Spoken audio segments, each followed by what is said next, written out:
my next movie review will be put on hold. Until then, why not review a video game? This needs to be fixed.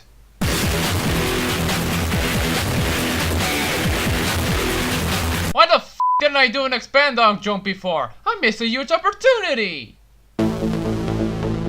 Yup, it's time to do a video of some forgotten rally game, 5 years after I did my first ever game review for some stupid contest by a bigot. Look at it, it doesn't hit the 3-minute mark, it looks so rushed, and despite the somewhat forced strokes that I have to do to make it eligible, most of the time I sound like I don't give a shit. I like the animals running around and crossing the rally path and people getting away from the car. It makes the game look alive. Thankfully I got out of that hellhole.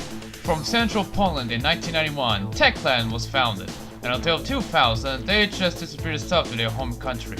Then they created Crime Cities, which from the looks of it is like G-Police. Currently their most notorious games are Dead Island, which I somehow have it in my 360 as a freebie for Gold Memos for a while, Call of Juarez, and Dying Light. They mostly do shooters, but they also did racing games like Xpand Rally, released in 2004, exclusive to Windows. Suck it, Mac! Oh dear, sponsored by Nvidia, my GPU is definitely not an AMD! When you create a profile, you have an option to select the driving mode, arcade or simulation. The former is much easier, recommended for beginners and casuals. If all you play is mobile games on your phone, you're not even a gamer and this does not correlate to you. While the latter, well, it's slightly harder, being more realistic, but it feels rather samey. Unless you're playing with a keyboard, which I don't recommend. I've been bad-mouthed by the same bigot for that. It plays fine with it, but like any other racer, it's best with a controller. Anyways, as the title suggests, it's a rally game with a good career mode. As your first car, I recommend getting the Tele-PNT, since it's the least expensive one. Oh gee, I wonder what that's based on. You race against a clock, or at least ghosts, pay attention to your co-driver, and win to earn cash. You have to be careful with your car during the initial stages since money is tight, but the cars are sold so you don't have to worry much. When I first reviewed it, I mentioned that it's a grind to regret since you're gonna be really behind most of the time. Apparently that's not true. I've actually managed to win the first 4 events on my first try. Maybe it's either my controller or I set the driving mode to simulation, doesn't matter. The driving mechanics are great. You might get the occasional fishtailing on dirt or the refusal to turn without throttle, which is really annoying when driving front-wheel drive cars, but the former is purely on human error. This one isn't. The hit detection sucks when it comes to pulse. I guess it's something to do with me using the unpatched version at that time, but it's so annoying.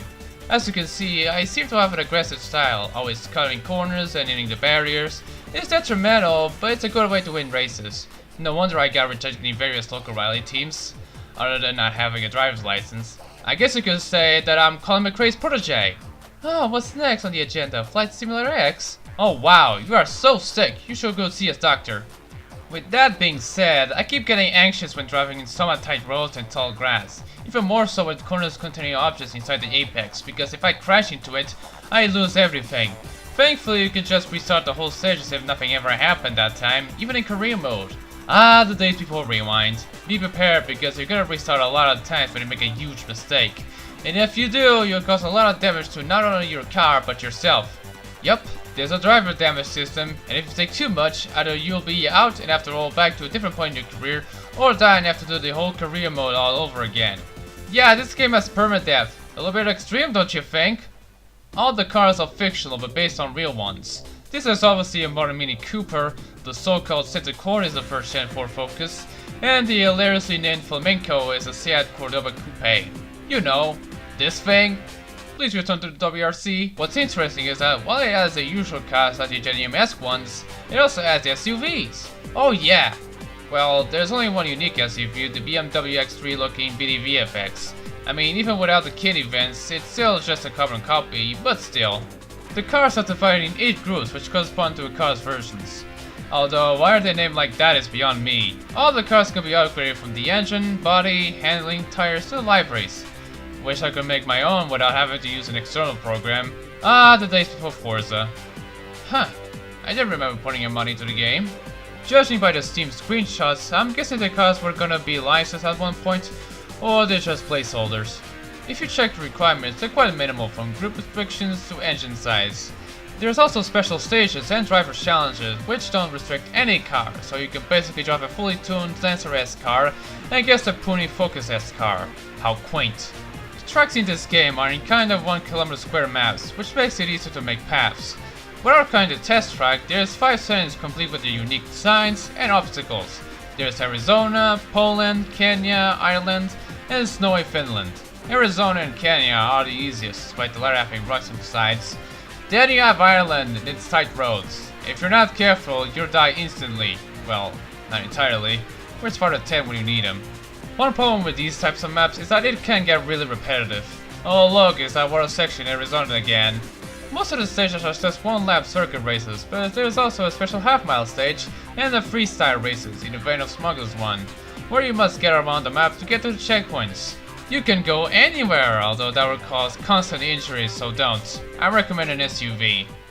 That's basically it in terms of gameplay. It's just that, a simple rally game with a simple yet challenging career mode. What's odd about it though is that while all the cars and almost all the upgrades are available at the start, the tracks aren't. Quite a nice compromise, but still. Graphics still look good for a 2004 game. The little touches like animated crowds and animals, the damage model, the weather system. I hate to say it, but despite liking CMR 2005 a lot, this is a lot better presentation wise. Well, minus the bloom, that's still a nightmare to my eyes. You can't turn it off though. Sound is alright, as well as the co-driver, although a few times the volume goes lower than the rest. Into hairpin right, into 3 left. For music, it's original Euro janky electro rock, and most of the tracks are only played on the replays. So that was Xpand Rally, and looking back now, it's still a great game, even if lacking in some aspects, and despite not being a good introduction to rally games, even if there is an arcade physics option. Just be warned that the retail version uses the Star Force, meaning that I have to use the Windows XP partition on my PC. The Steam version doesn't have that though. There are community mods for the game, but good luck tracking them since most of the time they don't exist anymore as time goes by. Still, I can't believe I'm still doing game reviews, even when I was primarily doing nostalgia critic-ass movie critiques. I thought it sounded different back then. Even with a crappy microphone, I felt like it was constipated there. Still irritates me though. I hate to admit it, but I don't know what I would be doing without this cat, and especially you, the 5 people who care about me. But seriously, thank you so much for supporting my channel. I am very appreciated. Here's to another 5 years of game reviews, I guess.